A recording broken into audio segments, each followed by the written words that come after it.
मित्रांनो, मला बरेच जण प्रश्न विचारतात की सर अ लॉट ऑफ आणि लॉट्स ऑफ मध्ये काय डिफरन्स आहे?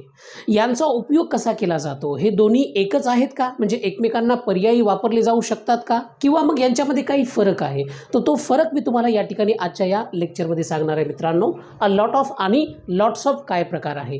आणि त्यापुढे एक जाऊन आणखीन एक प्रकार आहे तो म्हणजे a lot. A lot. Okay.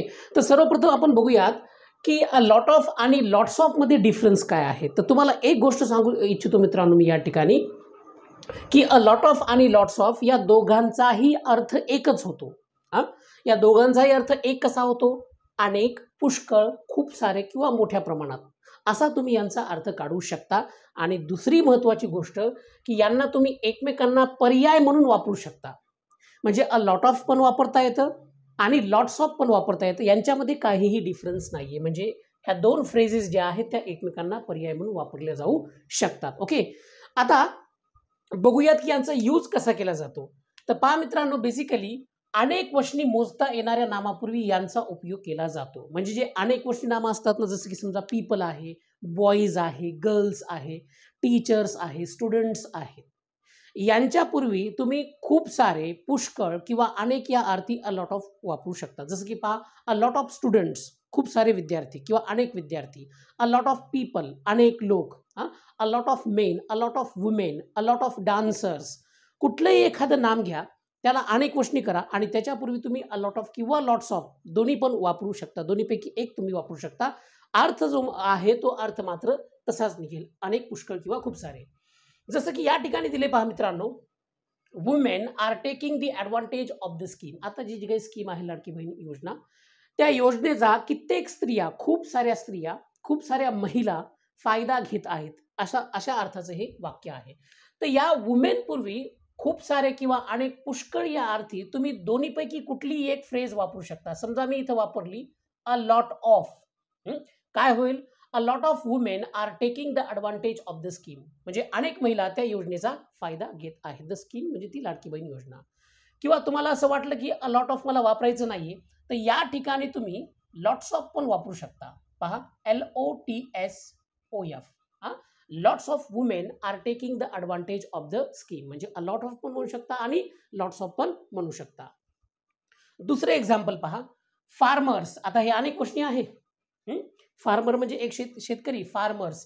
तर आपल्याला म्हणायचं आहे अनेक किंवा कित्येक किंवा पुष्कळसे शेतकरी. हां, तर या अर्थी तुम्ही जसं पहिल्यांदा मी यूज केलं होतं, अ लॉट ऑफ पण म्हणू शकता आणि लॉट्स ऑफ पण म्हणू शकता.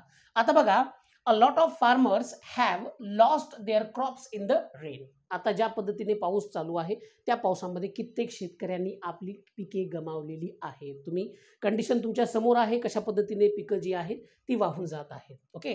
या ठिकाणी मी वापरलंय अ लॉट ऑफ फार्मर्स. तर अर्थ कसा होईल? अनेक शेतकऱ्यांनी पावसात आपली पिके गमावलेली आहेत. ओके. अनेक, पुष्कळ या अर्थाने.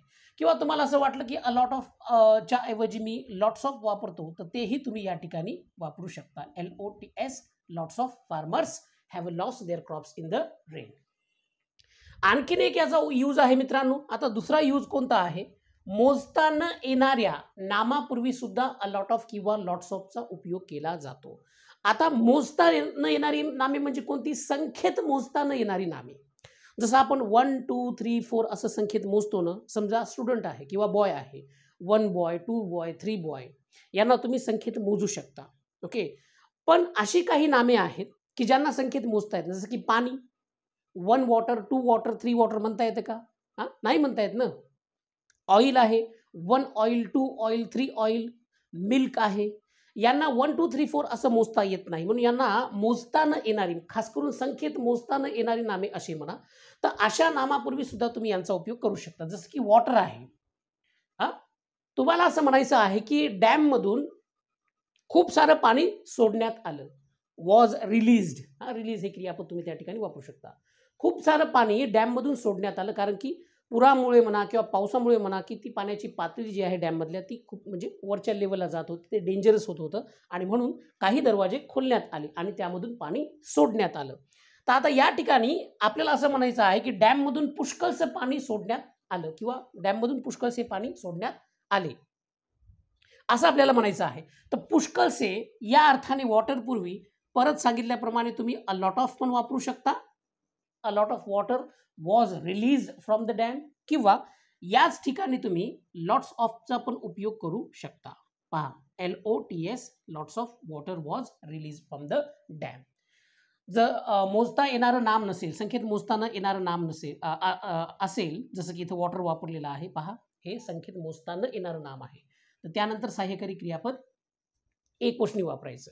आणि संख्येत मोजता येणारं नाम असेल, अनेक वचनी नाम असेल, तर सहाय्यकारी क्रियापद अनेक वचनी वापरायचं. जसं की बा वुमेन नंतर आर आले, फार्मर्स नंतर हॅव आले आणि वॉटर नंतर वॉज आलेला आहे.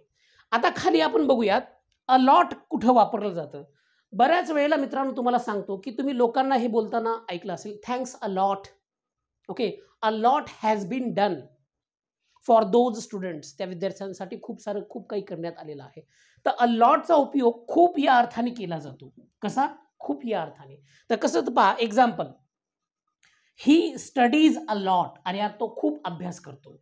हां, he reads a lot, he works a lot, असं पण तुम्ही त्या ठिकाणी म्हणू शकता की खूप या अर्थाने तुम्ही अ लॉटचा उपयोग करू शकता.